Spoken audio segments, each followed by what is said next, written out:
Good evening, ladies and gentlemen. This is your boy, The Problem Child, here today to do a little video on Money in the Bank. I know my prediction video is coming a little late. I wanted to do it on, what was it? I wanted to do it yesterday and on Friday, but some things came up and I just completely just pushed it away. First I'm going to talk about the Money in the Bank pay-per-view. Um, I will be watching this pay per view. I can't wait for it. I'm so anxious to see this pay per view. I'm very excited about it. Um, I think this is going to be a wonderful pay per view to look at. I hope it don't let me down like Capital Punishment did because wow, that was bad. Um, you know, we had back to back bad pay per views from WWE and TNA, Destination X. Yeah, and I don't care what anybody said, nothing but flippity floppity floops and a damn elbow drop and what did they do this week on TNA? Absolutely nothing to do with the Destination X pay per view. Nothing to do with it whatsoever. So the storyline went basically nowhere. So it was just basically Hardcore Justice 2010. But anyway, and Capital Punishment with the Obama segment and all that crap. Oh God, that was awful. But anyway, I'm not here to talk about that. I'm here to talk about the Money in the Bank pay per view. I am looking very forward to this pay per view. I'm so excited about this pay per view. I cannot wait to look at this pay per view. I really cannot. Another thing I do want to address also is I do hope Booker T is gonna be doing the commentary on this. Everybody complain about how SmackDown is and stuff. It's a lot of wrestling, but it's just boring. Tell you the truth, I've been watching SmackDown just because Booker T and Michael Cole and Josh Matthews. To me, it's great commentary. I love the back and forth between Michael Cole and Booker T. It's so funny. I know a lot of people complain about Booker T on there, but I think he makes it interesting on SmackDown. He really does. He makes it very exciting. He makes me laugh every time he says a lot of things like what was it this week he said the pot what he said is gonna be on like a steaming pot of neck bones, and it's funny. And then like the paper bag with Michael Cole talking about some I'm Booker T sucker. I thought that Spinner Rudy sucker. It's classic, and you gotta have a sense of humor to enjoy it.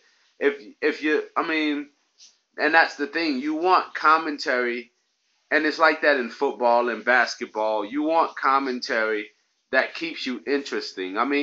People love Charles Barkley on commentary in basketball and stuff because they want to hear what he's gonna say next. And to me, Booker T is the Charles Barkley of that SmackDown show. And I'm just looking forward to what he's gonna say next or how he's gonna mess up the words because it's funny. It really is. It's entertaining, and that's what we look for in wrestling. We look for entertainment like that. And that's how Jerry the King Lawler used to be on Raw with Ross, but he's not that anymore.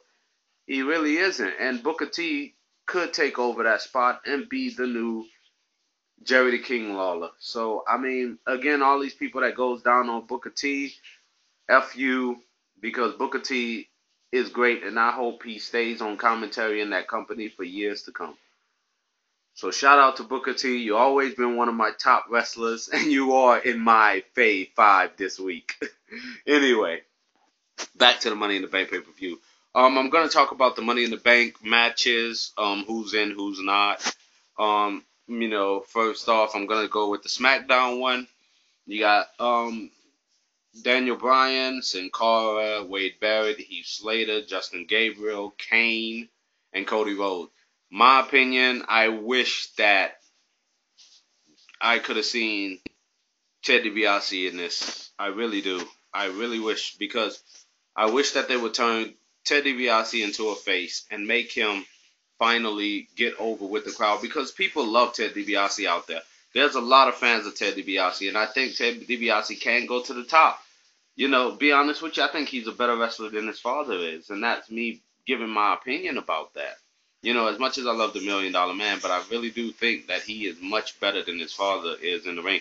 and he's damn sure better than his brother down in FCW, Brett DiBiase. But anyway, who I think is gonna win this, in my opinion, I'm gonna give my prediction, and that is Wade Barrett is gonna win. Oh, I forgot Sheamus in it, but Wade Barrett's gonna win, and I think he's the deservable winner in this. I think that it's about time for him, you know, to get that push and get that major push and be that champion on SmackDown. And I think he could take it far. He has great mic skills. Um, he's a great competitor in the ring. I mean, a lot of people complain about the wasteland move, but you know what I mean? Come on, you know.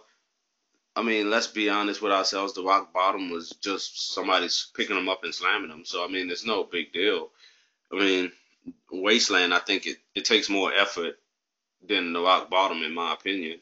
You know, and I'm not trying to compare Wade Barrett to the Rock or anything like that, but that's just my opinion about it. So Wade Barrett for the win there. Um, we're gonna go to the Raw one now. I'm gonna say who's in the Raw one. Rey Mysterio, if I'm not mistaken. I could be wrong. Rey Mysterio, Miz, Alex Riley, um, Kofi Kingston, Jack Swagger, and shoot, I can't think of. I'm just going on whim here. Sorry if I forget any names, but the rest of them couldn't be that important. Evan Bourne, of course, but those guys aren't important to me. Swagger. The only people important in this is Swagger, Alex Riley, The Miz, and those three. Those three. In my opinion,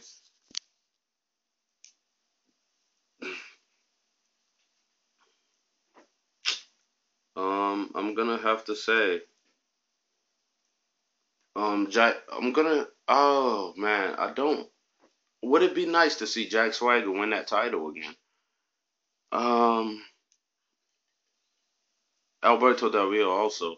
Um, I think Alberto Del Rio deserves that Money in the Bank paper match. He don't have Ricardo Rodriguez anymore. He don't have Brodus Clay, which I don't know why they took those two guys away from him. He had a bodyguard and a ring announcer, so he kind of had his own faction.